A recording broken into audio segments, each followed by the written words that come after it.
Audio testing, 1, 2, 3. Lights on, camera rolling, and action. Welcome to the Scaling Creator Podcast, the one-stop shop that explores problems, solutions, and stories for business-minded creators. I'm Soren Dickens. And I'm Eriksen Dickens. We'll be talking about everything from self-discovery, storytelling, leadership, marketing, sales, operations, and finance. If you like a healthy dose of education mixed with a generous dash of insightful entertainment, prepare for your ears to be pleasured. Oh yeah.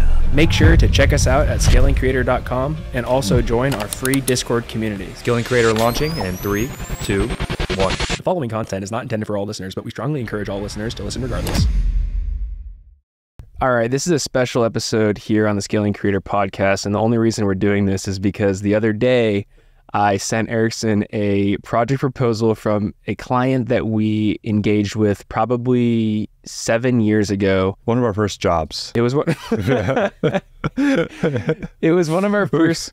We were taking anything and everything we could get, man. It was one of our first jobs. Don't expect a lot of content like this on the Scaling Creator Podcast, but we're going to give you the down and dirty of the early days of Platinum Peak, where we were taking any and every job, even if that meant committing treason for $7,000, also creating a really cool video production. Oh, also going to Hawaii. $7,000? I think it was like... I'm looking at the proposal right now. Or 3, wasn't it? No, dude, we got $7,500. Did we really? Mm-hmm. Oh, wow. That was a crazy story there. Also looking at the project proposal, it's one page. It's one page. It's so tacky. I don't know how we got the job, but actually I do know how we got the job. Considering the client, his plan was to overthrow the government, you know, how did this come into play here? What was the story behind this particular client? What was his objective here? What were his goals with this video? So this was a disaster. Let me just run this back. So we had a friend living out in Hawaii who met this gentleman, and this gentleman had this vision to take back the United States for the people. He wanted to implement a direct democracy. That's what his whole plan was. He thought he was like the only person in the world who understood what a direct democracy is. We don't have a direct democracy. We have a democratic republic here, right? We don't actually, our votes don't actually, it's on a 1-for-1 vote, if that makes sense, right? A direct democracy is literally like the definition of the people choosing. We don't exactly have that in America, but this person thought that he was the only person that knew what a direct democracy was, right? Is this remembering this correctly? Yes. Looking back on this disaster, everything's really clear. Our friend who met this gentleman helped him set up faster internet at his house, which was a house out in Maui in this remote part, super beautiful, amazing estate. And I think he got access to YouTube for the first time, and he started watching YouTube videos and went down a rabbit hole. As we all know, you can get sucked down rabbit holes on the internet, and I think he got sucked down some maybe treading on conspiratorial videos, and he wanted to, have a voice in the conversation. Yes, in his background, he was in the medical field, and I think it's also worth noting here, how old was he? No, I think it's fair to say it's because we were vouched for. We made this concern noted very early on at the time that this gentleman at the time was in his early 90s. And so obviously, even though we were gung-ho for any paycheck we can get, being the decent gentleman that we are, we made sure to discuss with our friend. We're like, okay, this guy is in his early 90s, but we're not going to discriminate here. If he wants a job done, we're going to do it. However, considering he wants to basically overthrow the government using a video and he lives out in the secluded jungle of Maui, how is this person's cognitive functioning? And our friend made it very clear that he is sharp as a tack. He's in tune. It's all good. There's no issues there. And so we're like, okay, let's take his money. We treated him like every other client. We did our due diligence on his facilities, mental capabilities. Right. We did do that. And we spoke with him, and he seemed okay. And so we sent him a project proposal based off what he wanted. What did he want exactly? Well, the proposal says he wanted us to travel to his location and work with him to turn his script into an engaging and visual experience. Mm-hmm. Now, he wrote a script that I do believe was 15 pages at first. Mm-hmm. And it was pretty much copy and paste from Wikipedia, right?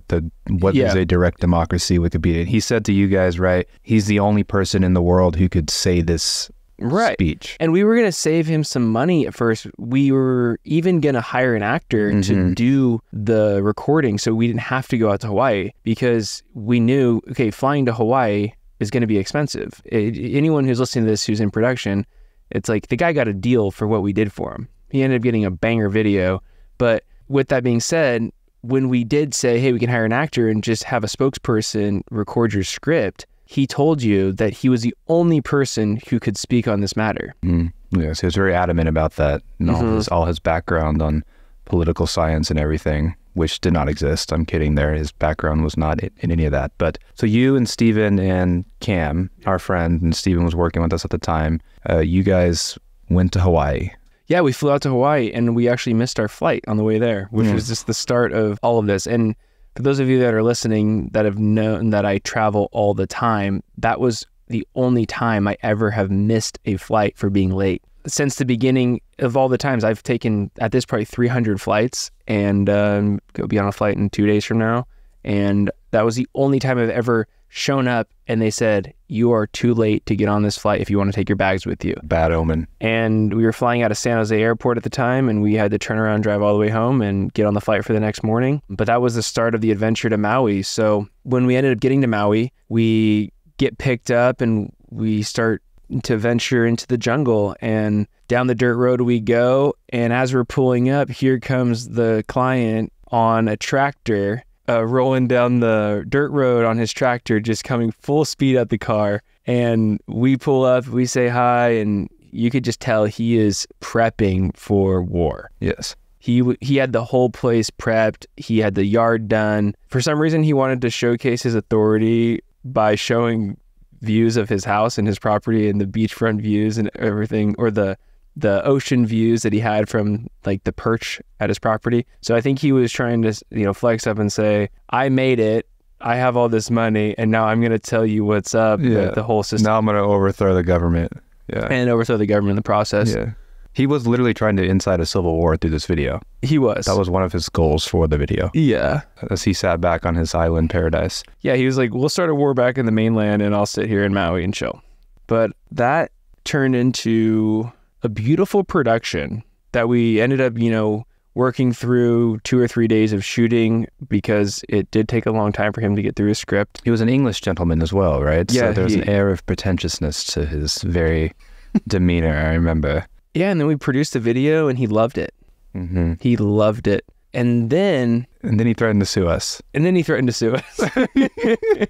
For literally no reason at all. Yeah, he just started threatening that he was going to sue us. Yeah. So then we started to backtrack a little bit, and we thought to ourselves, okay, you know what, our friend Cameron, you might have led us astray here with this man, and whether or not he's firing on all cylinders here. But no, first he tried to sue our friend, the connection we had, right? He tried to sue Cam for no reason at all either, correct? Do you remember why he started? This is, keep in mind, after the video was given to him, he really liked it, the contract was fulfilled, and then a few weeks after, we just got an email from him. No, Cam told us that this guy was threatening to sue him. We didn't even know why. Cam didn't even know why. And then a week or two later, then we got hit with the email that he was considering taking legal action against us. I think it was because he said we violated the elder laws. Mm-hmm. So obviously, that kind of freaked us out. Okay, what did we do here? And we consulted with our attorney at the time, and we're very transparent with the situation. What are the elder laws? Like, what are always said the elder laws. Our attorney said that there's nothing here. Like, you guys didn't do anything wrong. I don't know what he's talking about. Don't worry about anything. I said, I'm reading the contract. This is between two consenting parties.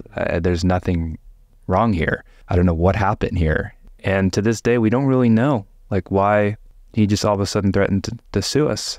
It was bizarre. He made no claims in his email about what exactly we did specifically. If we did something outside the contract, if we took advantage of him somehow, none of that was ever explained or brought to our attention. It was just really odd. So I don't think in the future going forward we're going to be taking jobs like that ever again. Yeah, I don't think we've ever considered taking another job that wasn't a legitimate organization after that. Yeah. I mean, we thought at the time maybe it was going to launch our career in politics or something. We were going to, absolutely. And that was... We really didn't have a clear understanding of who this guy was at the time either, because when you're 18 years old and you're getting into filmmaking and someone's going to cut you a $7,500 check, you're like, oh, that's going to open up doors because you thought that $7,500 was a huge deal.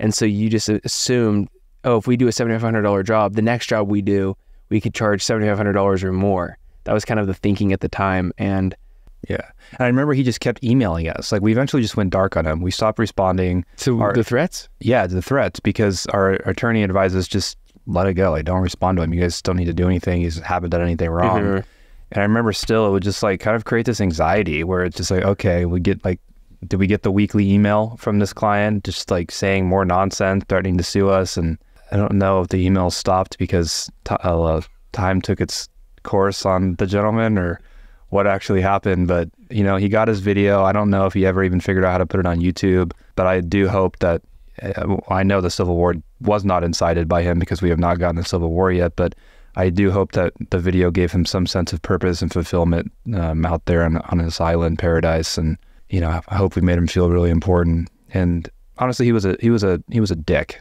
Let's just be real here. All his family had wanted nothing to do with him. We learned that.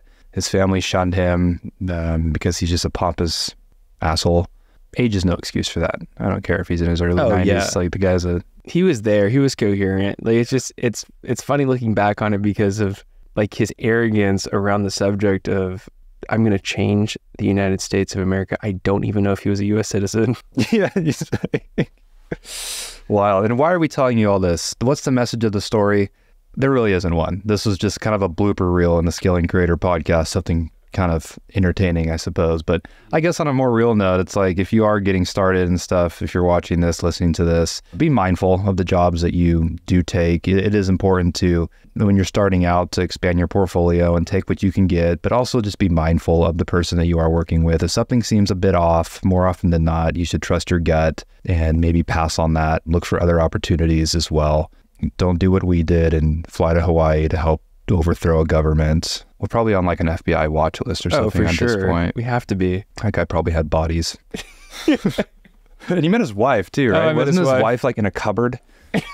I'm serious. Weren't there rats in the house? Yeah, there's so much more that we can go into, but we'll save that for another time. But if you like this short blurb, we have other stories. We think we might create a new short series within the Scaling Creator podcast called the WTF series, where we dive into, other scenarios that we got ourselves into as creators in the early days. So check us out on Instagram, follow us at Scaling Creator, check out our personals, Soren Dickens, Eriksen W. Dickens, and we'll see you in the next episode. Do we still have that video?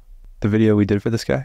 Oh, yeah. It was actually a pretty good video. It's a really good video. Yeah. Like, if someone, we had stock footage and sound design, everything. Yeah. And I would guarantee if you were to show that to someone, like another production company, and say, hey, quote this out, it'd be a $25,000 production. It was pretty legit. It's legit. Yeah. And that was before we had really maximized our equipment or anything. And it was just kind of more run and gun. But I remember that video actually smacked low-key. Oh, it's really good. It brought his story into it too. So it wasn't just something like him sitting in an informative YouTube video. Mm-hmm. It was something that, it was convincing. I learned a lot too. I mean, stuff you don't learn in history class, even though like what he was trying to say wasn't necessarily factual. But yeah, it was good. Cool. All right. Well, yeah. I hope that one made you guys laugh or whatever. I don't know. We just thought it was wild. So, worth recording. There you go. It's in the history books. All right.